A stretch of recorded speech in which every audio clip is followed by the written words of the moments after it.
There are quite a number of divisions into which life can be divided, but for the purposes of this evening, I'm going to speak of two: the bright side of life and the dark side. In thought, in talk, in action, I think you will find that you can separate life into these two divisions: the dark side and the bright side, the discouraging side and the encouraging side. You will find too that there are two classes of people, just as there are two divisions of the subject. There is one class that is schooling itself and constantly training itself to look upon the dark side of life. And there is another class made up of people who are, consciously or unconsciously, constantly training themselves to look upon the bright side of life. Now, it is not wise to go too far in either direction. The person who schools himself to see the dark side of life is likely to make a mistake, and the person who schools himself to look only upon the bright side of life, forgetting all else, also is apt to make a mistake.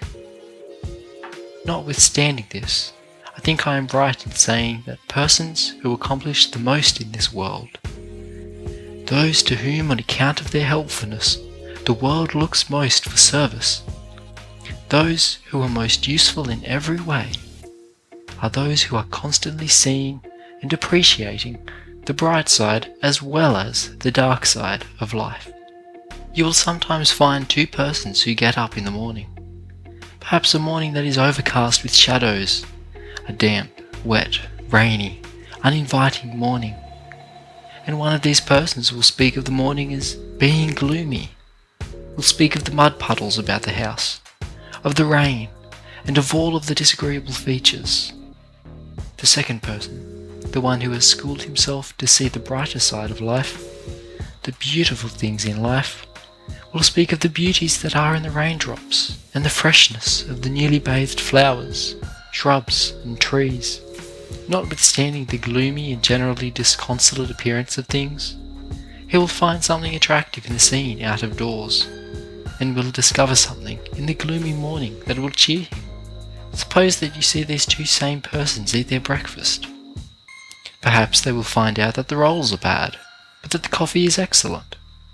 If the rolls are poor, it is a great deal better in such a case to get into the habit, a habit that you will find pays from every standpoint, of being able to forget how unpalatable they are, and to let your thoughts dwell upon the good and satisfactory coffee. Call the attention of your near neighbour at the table to the excellence of the coffee. What is the result of that kind of schooling? You will grow up to be an individual whom people will like to see coming near them, an individual to whom people will go for encouragement when the hours are dark and when everything seems to be discouraging.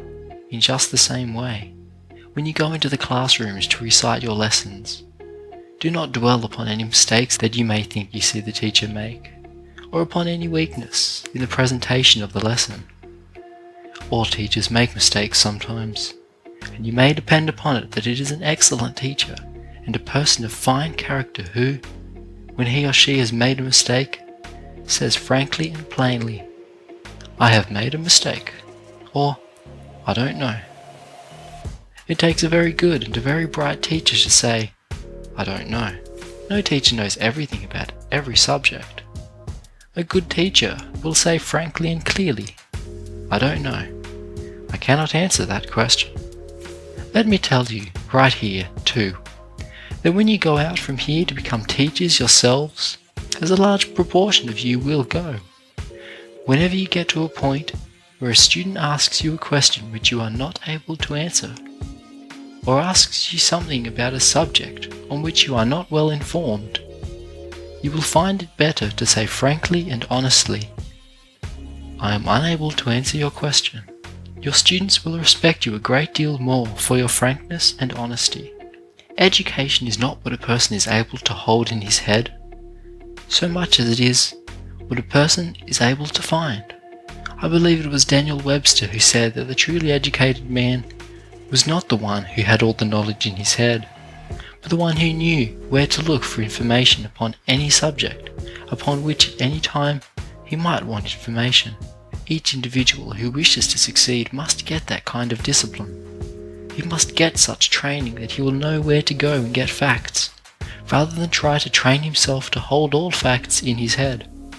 I want you to go out from this institution so trained and so developed that you will be constantly looking for the bright, encouraging, and beautiful things in life. It is the weak individual, as a rule, who is constantly calling attention to the other side, to the dark and discouraging things of life. When you go into your classrooms, I repeat, try to forget and overlook any weak points that you may think you see. Remember and dwell upon the consideration that has been given to the lesson, the faithfulness with which it was prepared, and the earnestness with which it is presented. Try to recall and to remember every good thing and every encouraging thing which has come under your observation, whether it has been in the classroom or in the shop or in the field. No matter where you are, seize hold on the encouraging things with which you come in contact. In connection with the personality of their teachers, it is very unfortunate for students to form a habit of continually finding fault, of criticizing, of seeing nothing but what the student may think are weak points. Try to get into a frame of mind where you will be constantly seeing and calling attention to the strong and beautiful things which you observe in the life and work of your teachers. Grow into the habit of talking about the bright side of life.